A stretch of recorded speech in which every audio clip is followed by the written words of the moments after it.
Nous nous retrouvons pour une nouvelle série de vidéos et ici nous allons parler des calques. Et sur cette dernière, nous allons faire un à propos sur des calques.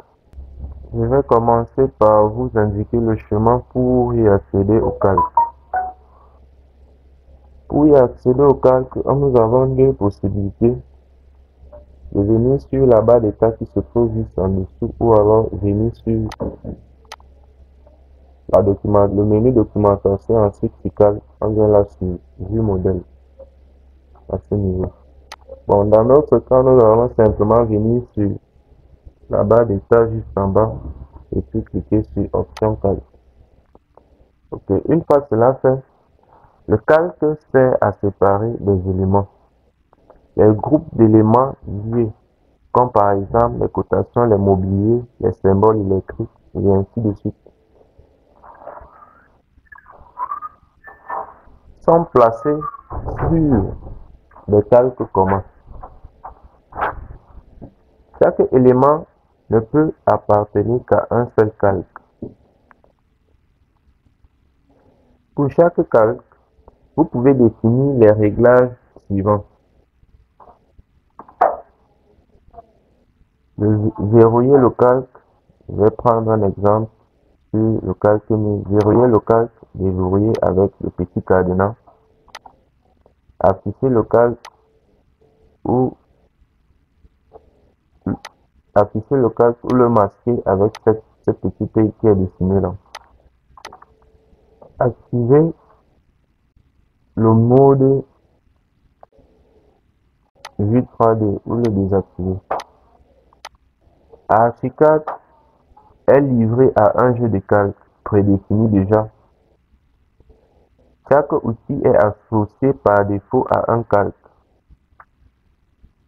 Ce qui veut dire qu'en plaçant un élément avec cet outil, l'élément est automatiquement associé au calque correspondant.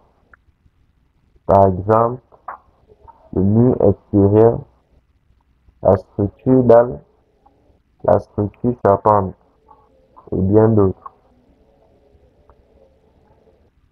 On remarque que les portes, les fenêtres, ouvertures, têtes de mur et fenêtres d'angle n'ont pas de calque séparés. Ces éléments sont créés avec les calques de mur dans lesquels ils ont été placés. Les caméras déjà n'ont pas de calque. En fait, Archicad a un calque spécial nommé calque Archicad que vous ne pouvez ni supprimer, on ne peut ni le supprimer, ni le masquer, ni le verrouiller car en fait, il doit toujours contenir au moins Archicad doit au moins contenir un calque disponible. Donc, s'il se produit une erreur de fichier, tous les éléments dont la définition de calque est perdue seront placés dans le calque Archicad. Donc, dans chaque projet, Archicad possède un jeu de calque unique que nous pouvons gérer dans le dialogue défini calque. Donc, et sans toutefois oublier que les barres d'outils calque rapide contiennent des raccourcis permettant de modifier rapidement et facilement l'état de combinaison des calques. Et les calques sont globaux, ce qui veut dire que les mêmes calques sont disponibles sur tous les étages. Donc, si je quitte d'un étage à l'autre, je vais toujours avoir la même calque et dans toutes les fenêtres aussi. Bon, les calques utilisés par le carnet de mise en page peuvent avoir des réglages différents de ceux des vues modèles. La barre de titre du dialogue option calque indique le type de fenêtre active d'Archicad, donc vue modèle ou carnet de mise en page. À ce niveau, nous avons vue modèle. Ce que nous avons en face de nous, c'est vue modèle. Et déjà, comme on a vu tout à l'heure, on peut cliquer sur verrouiller ou déverrouiller un calque. Mais il faut déjà savoir qu'en verrouillant un calque, les éléments ne peuvent plus être modifiés. Donc, ceci peut être utile pour empêcher le changement accidentel des éléments dans un calque. Et l'utilisation de masquer, d'afficher ou de masquer des éléments ferme et ouvre l'icône en forme du calque sélectionné. Alors, comme à ce niveau, je ferme et puis j'ouvre encore l'icône en forme de.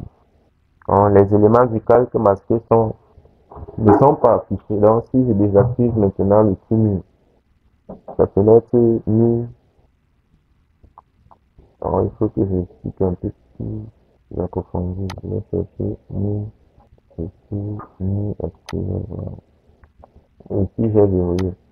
Si je viens là, je déverrouille, je clique sur OK. Je viens sur mur, je dessine un mur à ce niveau. Et ensuite, je viens sur le calque au niveau de structure extérieure. Ensuite, sur le calque de notre mur, on va d'abord se rassurer sur le calque de notre mur. Mur extérieur. On vient là, on fait structure extérieure. Voilà. On désactive. On vient là, on clique sur OK. Le mur disparaît. On revient, on l'active. Le mur apparaît. Et si on vient encore, on verrouille, on verrouille. On clique stop.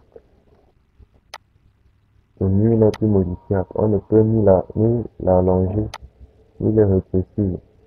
On ne peut plus régler l'épaisseur du mur. Donc c'est plus réglable. On ne peut rien faire sur le mur actuellement, étant donné qu'il a été verrouillé. Maintenant, au niveau de la vue 3D,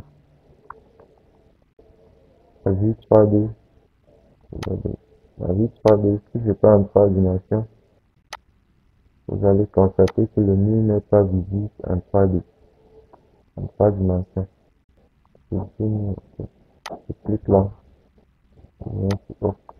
le mur n'est plus visible. Donc, il n'a plus de texture, il est vide. Uniquement, ce sont ces traits qui font le mur actuellement. Donc, c'est ce qui nous prouve qu'il y a un mur. Donc, je vais revenir activer tout cela.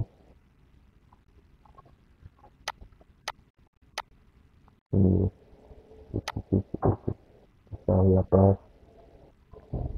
C'est de ça qu'il est question sur cette fois. Dans l'utilisation de afficher les éléments 3D en mode fil de fer. Donc, cela signifie qu'en cliquant sur l'icône ombre ou fil de fer du calque sélectionné, pour faire alterner ces deux modes d'affichage en 3D. On remarque que le réglage est indépendant du style 3D actuel. Donc, dans le menu Vue modèle 3D, Vue modèle 3D, Vue option Vue modèle, et à ce niveau, option Vue modèle, donc cela c'est vraiment indépendant de cette partie-ci. Cette option de fil de fer ou de ombre, c'est indépendant de cette partie. Ça n'a rien à voir avec cette partie-ci. C'est notre apprentissage. Bon, sur ce, nous allons nous dire à plus pour une nouvelle vidéo, étant donné que la vidéo touche à son terme.